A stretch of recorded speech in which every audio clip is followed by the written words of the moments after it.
Story 1. The House Cleaning Job. It was the summer of 2012.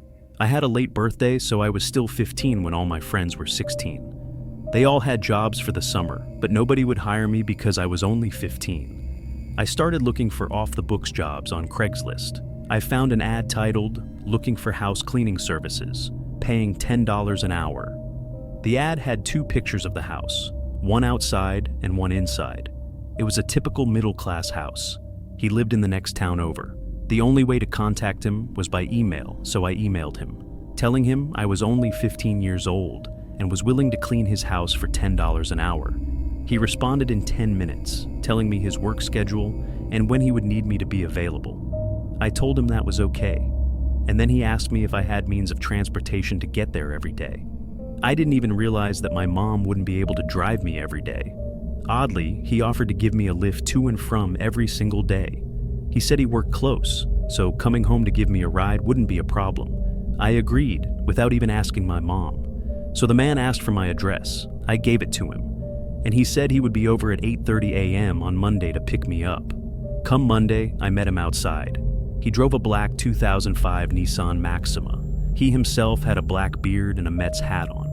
He didn't seem dressed ready to go to work, but I didn't think much about that. He introduced himself as James and then dropped me off and gave me the key. He told me to just straighten everything out and such. Then he drove off in a hurry. I found it really weird that he trusted me, a 15-year-old he had never met, to be in his house alone. His house wasn't even too messy. All I did was fold some clothes, wash some dishes, and use a hand vacuum to clean some of the carpets. The only problem?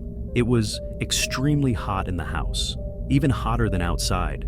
It seemed all the windows were sealed shut, and I didn't want to turn on the AC without permission. This went on for 6 hours before he came back, handed me $60, and dropped me off back home. He seemed extremely nice, and I felt I'd lucked out finding that ad. This went on for a good 2 weeks, and my mom was okay with it since James was actually paying me. Then, one Friday night, I woke up feeling really thirsty, so I got up to get some water. I looked out my window and I saw somebody standing there, looking into my room. I screamed and my parents came running over, but the person outside took off before they got there. The next time I went in, it was at least 100 degrees outside. I asked James if I could turn on the AC, but he said it was broken. He told me to just take off my clothes if I got hot. I laughed, thinking he was joking, but he was serious. I felt really uncomfortable after that. He dropped me off and I did the same work that I had been doing. It was at least 105 degrees in the house. I had to work shirtless and constantly go outside where it was just a little cooler. The day dragged on, but I just barely made it through. The next day on the way to his house, James told me that he had the day off from work. He told me he would just help me out.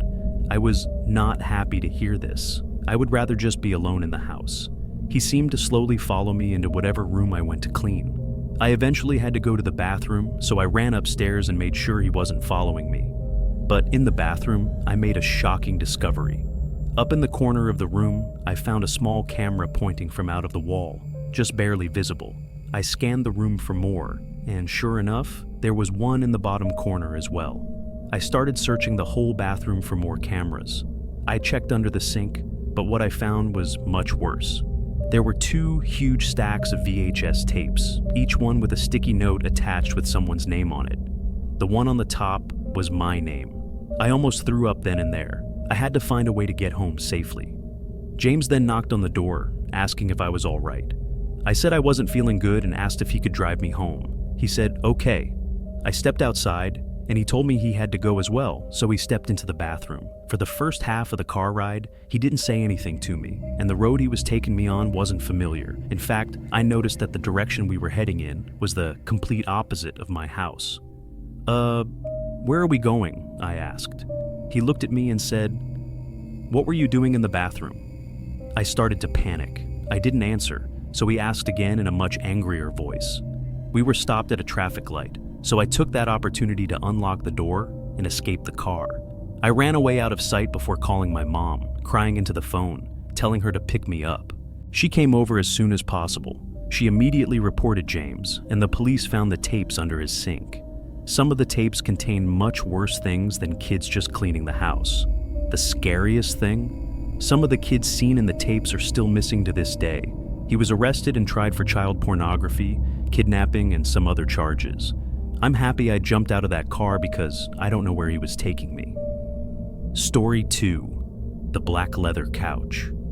This happened about 3 months ago. Me and my roommate decided on getting a used couch, so I thought Craigslist would be a great place for used furniture.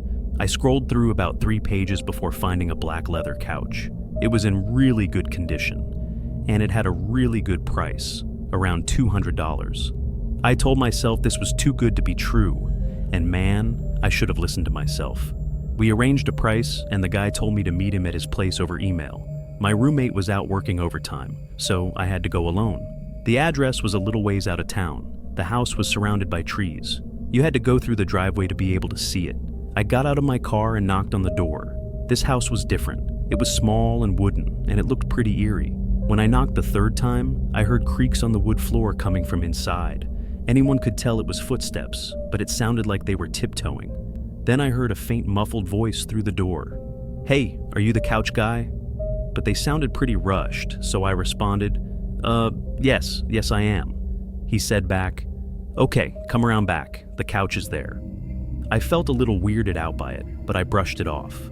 When I came around back, I saw something that I won't forget. I saw 4 tall men dressed in black robes with their hands together, and in front of them was a pit with a hatch and chain on it. Then I heard the same voice say, "Where's your friend?"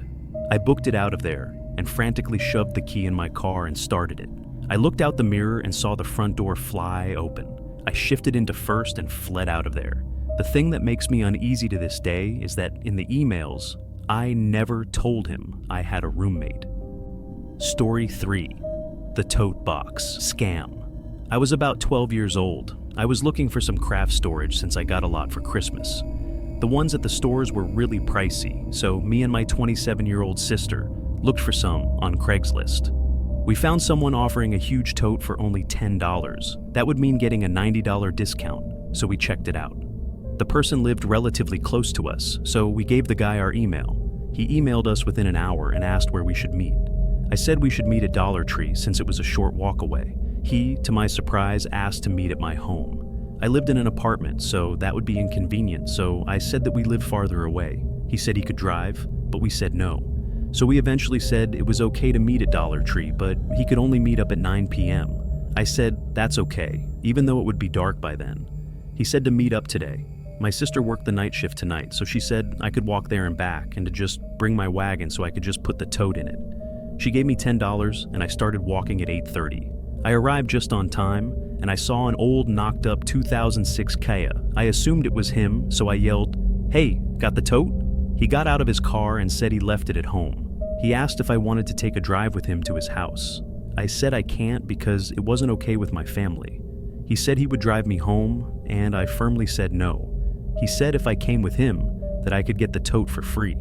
I got a very uneasy feeling. He said, "Hey, your address is 234 Letter Road, right?" My heart dropped into my stomach. I got freaked out and ran all the way home. I got home and ran upstairs like a demon was chasing me. I got in my room and locked all the doors and windows. I also covered them with black clothing and such. That night, I was shaking like crazy, and then I heard a hefty man coming up the stairs. Almost no one on my floor was up this late, and no hefty man lived there. I heard a voice, and I almost fainted. "Hey, you still want that tote? It's down in my car. Come help me get it." I almost puked and fainted. I looked through the peephole to see the man's back facing my door. I watched him turn around, and I covered the peephole with a black shirt I had laying around from before. The doorknob started to wiggle. I went under the sink cabinet and was silent as a worm. He started to try to kick the door down, and eventually he did. I felt like I was ready to die. I grabbed an old broom that was sitting in the cabinet. The kicking down of the door woke up my neighbors, who came running in with a baseball bat. My neighbor whacked the guy in the face with the bat, and the guy fell to the floor. I got out with the broom and gave the man a wimpy whack before he stood up and tried to grab me. I physically jumped down the stairs and ran down the street to my sister's work like I was going to die, and I thought I was. I ran to the nurse's station and started to have a breakdown. I was crying and almost throwing up, and the nurses looked at me like I was just raped or something. I told them that a man was following me and was going to kill me. They got my sister and called the police. It turned out he was a serial rapist. Me and my sister moved, and she went away to college. When you decide to use Craigslist, make sure you deal local. And if something seems too good to be true, it usually is. Story 4. The Mustang Scam. I was 20 years old, still driving my grandpa's old Buick that he handed down, and I hated it. I wanted to drive something cooler and something more age-appropriate. Well, I was making decent money, and I wanted to buy a Mustang, so I started searching Craigslist. Within a week, I found something that seemed unbelievable. A 2013 blue Mustang GT convertible. Manual transmission, no accident history, with only 32,000 miles, and the shockingly low price of $16,000. I saw the ad was just posted 4 minutes ago, so I knew I had to act fast. I called the number listed, but it just went to voicemail. I called again, and this time, on the 4th ring, a man picked up the phone. I told him I was interested in the car, and he started laughing and joking about how he had just listed it a few minutes ago. He honestly sounded almost too normal and friendly. He gave me his address, and I told him I'll be over at 6 to check it out. After hanging up and realizing this guy sounded normal, I was just so excited to think that I just found such a good deal. I GPS'd the location. It was a long drive, about an hour. It took me far away from the suburbs that I was used to. The GPS said 2 minutes remaining in the drive, and I was kind of confused. The area I was in was very rural and poor. I pulled up to what the GPS said was the house. It was a shitty rundown old thing. I noticed there was no Mustang anywhere in sight. I felt uncomfortable with even getting out of the car. In fact, I just sat there, looking at the house for a good 5 minutes, trying to decide if I should even go and knock on the door. An hour isn't by any means a short drive, but when something seems as sketchy as this seemed, you would understand. I saw the blinds from the window begin to shake, and then the front door opened, and a man, probably in his 50s, came outside. He gave me a wave and a smile. He actually looked somewhat normal. I turned the car off and went out to greet him. I asked him where the car was, and he said it was in the garage. He told me to follow him back inside. I didn't know why he was leading me into his house instead of the garage, but I went anyway. He made sure to shut the door behind me, even though I was going to myself. I was able to get a good look of his house, and I must say it smelled disgusting. And it didn't have much, if any, furniture. He led me down a small flight of stairs into a door. I heard some noises coming from beyond the door. The man just explained that it was his friend working on the car. That seemed weird. I also began to hear creaking coming from upstairs, as if someone was walking around. He looked up and said, "That must be his wife." I found it weird that he had to explain these noises. I wouldn't have thought it was weird otherwise. He finally opened the door, and I got a quick glimpse of his garage. It was completely empty. I took a look at the man, and as he stared back at me, I knew it was time to go. I didn't say anything. I just turned around and ran for the door, but somebody was standing there blocking it. I offered to give them all the money in my wallet to let me go, and then the first guy walked into the room with some sharp metal tool in his hand. I don't know what it was called, but I fled from the room in the opposite direction of the front door, and thankfully found the back door. I fled into the backyard and went around the house to my car. I made it inside and started the engine. I stared at the house one more time. Nobody followed me. I saw the front door open again, and the 2 men from inside stood behind the storm door and just seemed to stare me down. I gave them the finger and drove off halfway down the road before calling the cops. I stayed nearby until I saw the cops pull up to the house. The 2 men, or however many people were in that house, were gone. Nobody had actually lived in that house for years. I went home feeling angry and disturbed, but also grateful that I escaped with my life. That night, I got a phone call from an unknown number at like 2 in the morning. I didn't answer, and they didn't leave a voicemail.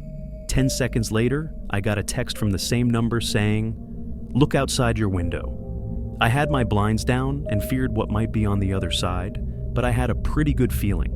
I called the cops yet again, letting the person outside know that I was as well. They arrived in a surprising 3 minutes and began to search the whole premises. They found him hiding in my bush outside my window. He was arrested. His name is Tony Schelling. He was, in fact, the same person I met at the house. My message to all is to not be an idiot while using websites like Craigslist.